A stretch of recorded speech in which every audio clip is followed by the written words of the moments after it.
সালামু আলাইকুম প্রিয় শিক্ষার্থীরা, আজকে আলোচনা করব অষ্টম শ্রেণীর 4.1 এর 2 নম্বর অঙ্ক।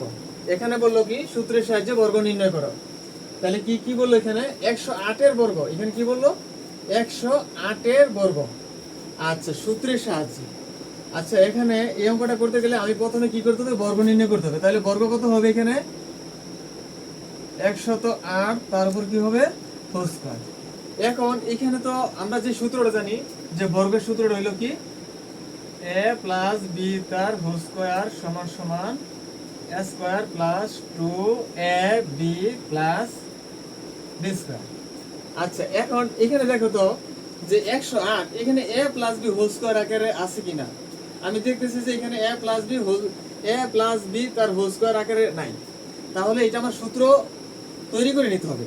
তাহলে আমি এখানে করি, দেখো তোমরা, আমি যদি এই কাজটা করি যে 100 যোগ 8 তারপরে হোল স্কয়ার, তাহলে আমি এই 100 কে a চিন্তা করবো, 8 কে b চিন্তা করবো, তাহলে এখানে a প্লাস b তার হোল স্কয়ারের সূত্র পড়ে।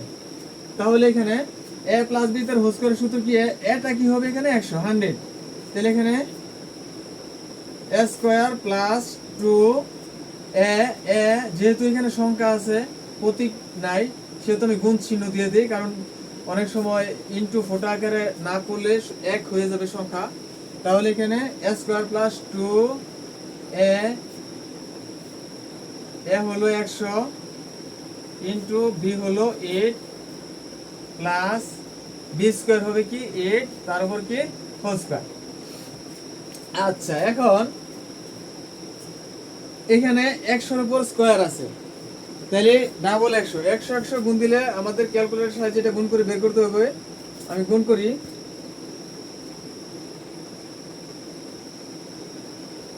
তাহলে এখানে 100 গুণন 100 কত হয় 1000,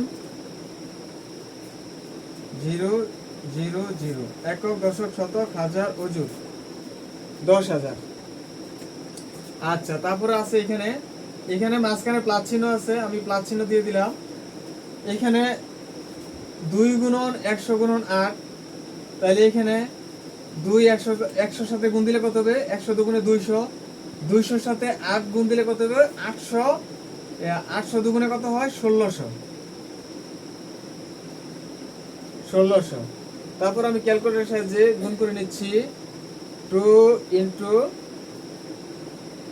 100 ইন্টু 8 1600। তারপরে এখানে মাঝখানে এখানে প্লাস চিহ্ন আছে, আমি প্লাস চিহ্ন দিয়ে দিলাম। এখানে 8 এর উপর স্কয়ার আছে, ডাবল 8 ইন্টু 8, তাহলে 8 8 কত, এটা আমরা সকলেই জানি, 8 8 কত হয় 64।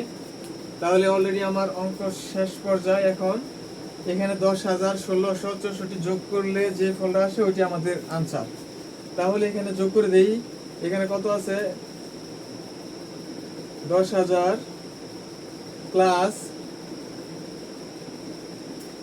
1600 প্লাস 64 ইকুয়াল